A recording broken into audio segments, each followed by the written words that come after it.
Dear student अस्सलाम वालेकुम। जैसा कि आज हमारा टॉपिक है पीएच एंड पीएच स्केल। सबसे पहले पीएच के ऊपर बात करते हैं। पीएच का फुल फॉर्म है पावर ऑफ हाइड्रोजन। सॉल्यूशन में मौजूद हाइड्रोजन आयन की कंसंट्रेशन मींस हाइड्रोजन आयंस की अमाउंट को पीएच कहते हैं। पीएच सबसे पहले केमिस्ट सोरेनसेन ने डिस्कवर की थी।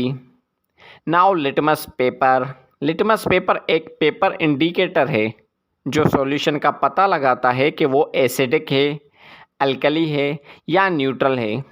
लिटमस पेपर सॉल्यूशन में डिप करेंगे तो अगर पेपर ब्लू हो गया तो सॉल्यूशन अल्कली है, और अगर रेड हो गया तो एसिड है, और अगर कलर चेंज ना हुआ लिटमस पेपर का तो सॉल्यूशन न्यूट्रल है।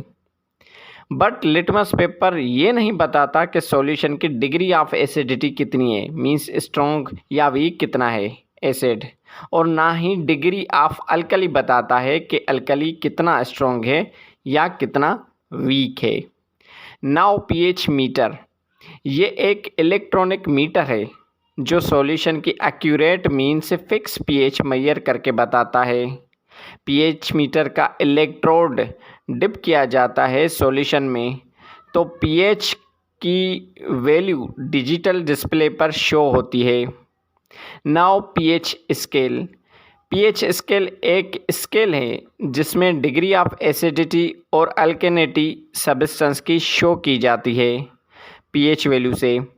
इसमें 0 से 14 तक पीएच वैल्यू होता है। 7 पीएच वैल्यू न्यूट्रल को शो करता है और लेस देन 7 वैल्यू एसिडिक को शो करता है और ग्रेटर देन 7 वैल्यू अल्कली को शो करता है। जितना 7 पीएच वैल्यू से कम होगा उतना एसिड स्ट्रॉन्ग होगा। जैसा कि बैटरी एसिड मीन से सल्फ्यूरिक एसिड का पीएच 0 है, ये स्ट्रॉन्ग है, और जितना 7 से ज़्यादा पीएच वैल्यू होगा उतना वो स्ट्रॉन्ग अल्कली होगा।